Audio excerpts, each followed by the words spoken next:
Hi! Magandang umaga po sa inyong lahat. Ito na po ulit ang iyong lingkod. Nagbabalik si Malaching. Guys, ito nga pala yung paraan ko sa pagluluto ng adobong baboy. Ang ginagawa ko muna ay tinutunaw ko muna yung taba niya. Inaantay ko muna siyang matunaw yung taba para mabawasan yung mantika ng baboy. Ayan, takpan muna natin. Tapos maya anuin ulit natin. Ayan, ganyan na siya. Ayan na oh. Maya hanguin na natin to. Tapos simulan na natin yung pagluluto ng adobong baboy. Ayan. Kasi nagla-light brown na siya. Pwede na to. Kaya yan.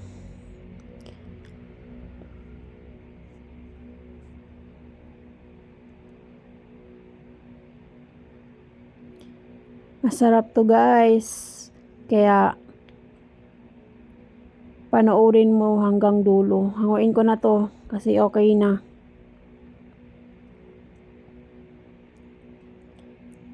Tapos bawasan ko lang ng konting mantika.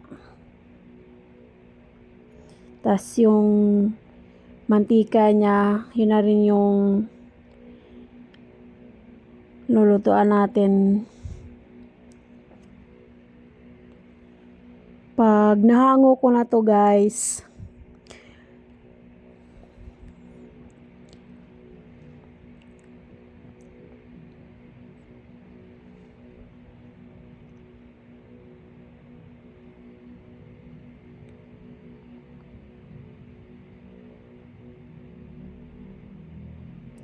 separate ko muna yung laman niya sa mantika.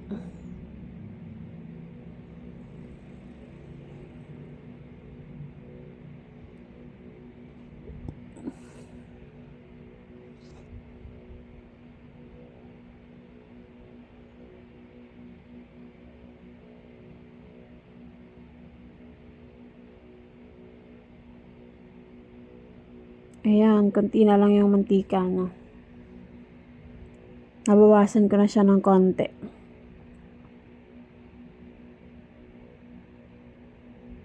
Tapos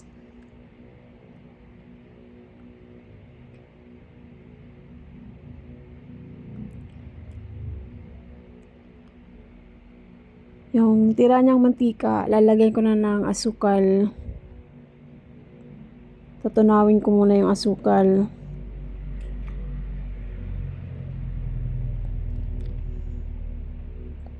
Okay na. Ganun lang kadami.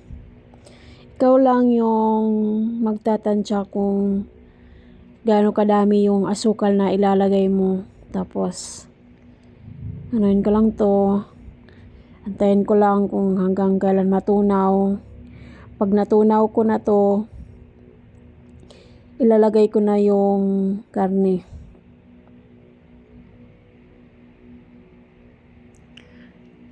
Haluin lang ng haluin kasi para hindi siya mamuo. Tsaka para mas mabilis matunaw yung asukal.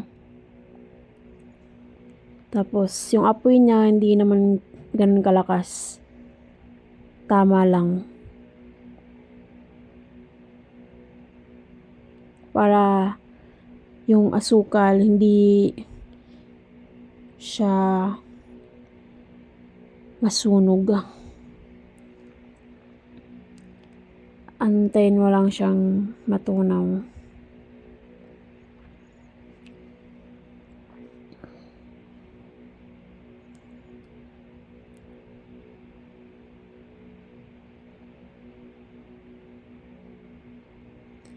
Ayan na, nagsisimula ng matunaw yung asukal. Maya-maya, pwede na tong ilagay.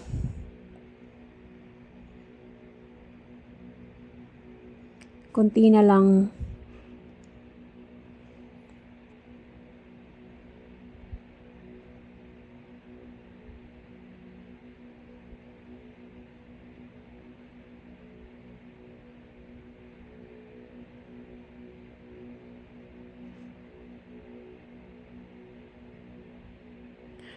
Ito nga pala yung paraan ko ng pagluluto ng adobong baboy. My own version of adobong baboy.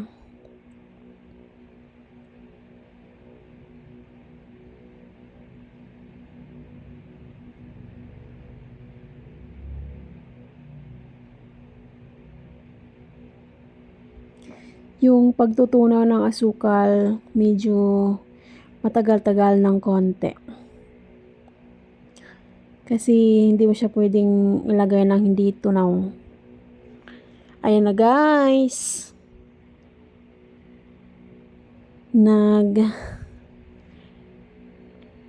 Light and brown na yung asukal. Ayan o, tingnan nyo. Ayan, pwede na siyang ilagay. Pwede nating ilagay yung karne. Ito na guys, simulan na nating ilagay. Hinaan nyo lang yung apoy para hindi masunog yung asukal. Yan na, nilagay ko na ang karne.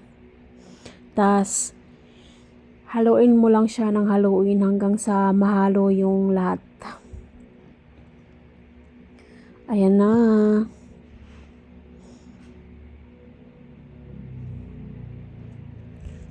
Ayan na, kumakapit na yung asukal sa karne. Maya-maya, ilagay mo na yung mga ricados. Yung bawang, sibuyas.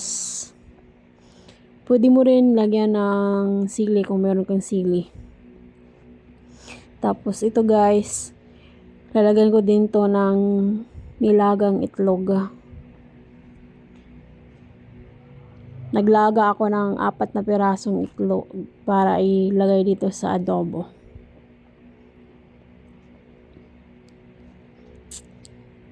Tas, ayan, ilalagay ko na yung bawang.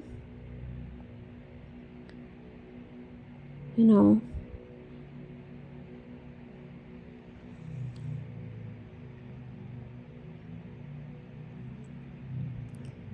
Bawang.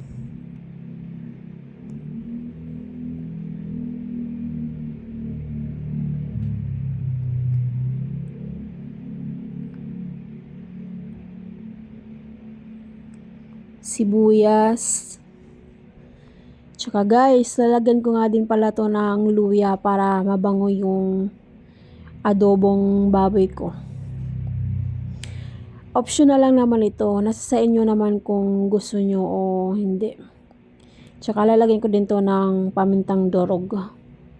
Yung pamintang buo, dinurog ko lang. 3 supot lang. Ayan na guys. Masarap to guys. Try nyo din tong lutuin sa bahay nyo. Sigurado akong matatakam kayo. At magugustuhan nyo to.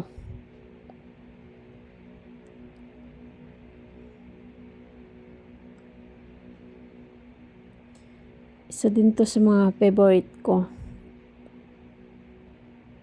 Tas, lagyan mo ng konting asin.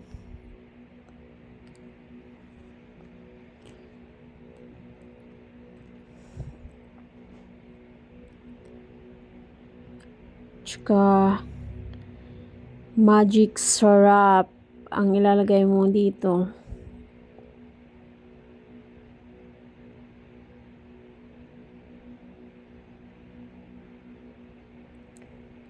At lalagyan ko din pala to ng oyster sauce at saka ketchup. Yung ilalagay ko ditong ketchup guys ay ketchup ng McDo.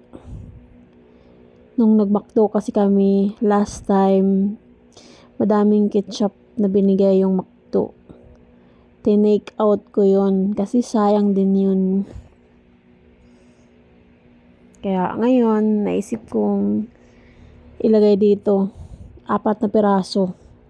4 na sachet yun.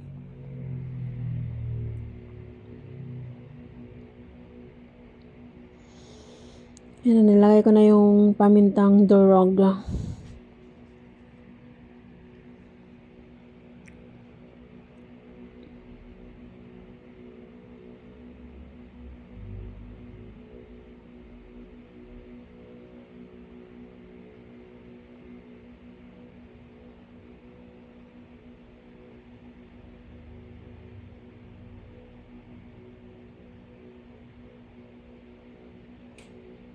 Tapos halo-haluin mo lang para mahalo yung mga ricados na nilagay mo. Tsaka tikman mo na rin kung okay na yung lasa, pasok na sa panlasa mo, ikaw nang bahala. Tapos ayan na guys, yung McDo na ketchup. 4 na sachet.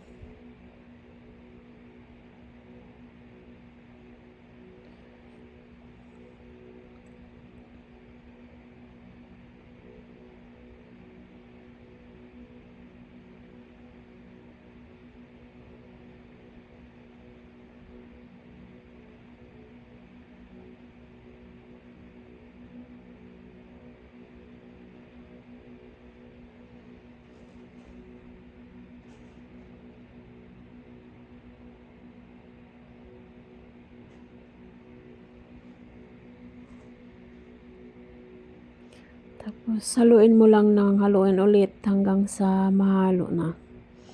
Tapos kapag okay na, pwede mo nang ilagay yung itlog kung sakaling lalagyan mo siya ng itlog.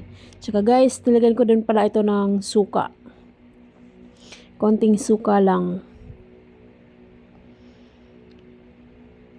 Tansyahin mo lang kung gaano karami yung suka na ilalagay mo. Para yung lasa nito maasim, matamis. Kung may sili kayo, pwede mo ditong lagyan. Ayan na guys, ito na. Masarap na to guys. Masarap na to pang ulam ninyo sa almusal.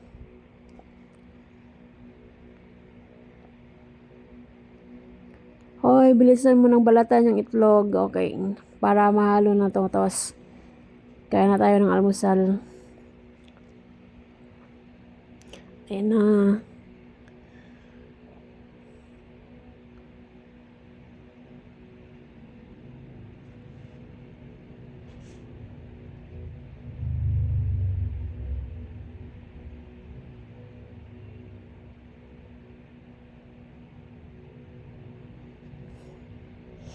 Naku po, hindi pa pala nabalatan lahat ng itlog.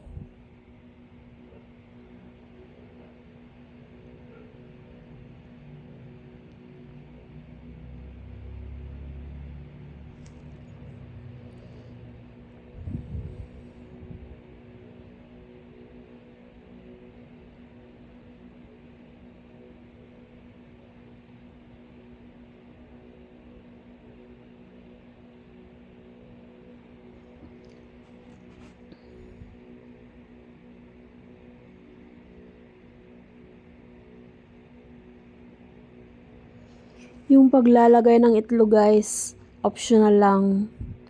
Kung gusto mo lang, tikman mo na. Titikman na natin.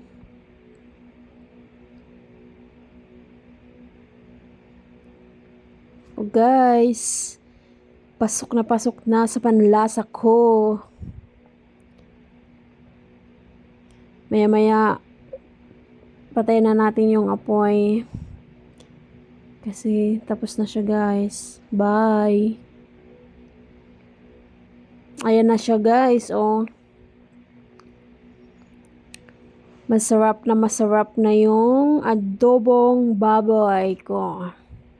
My own version. Yan. Thank you. Bye-bye. Please like and share my video on YouTube.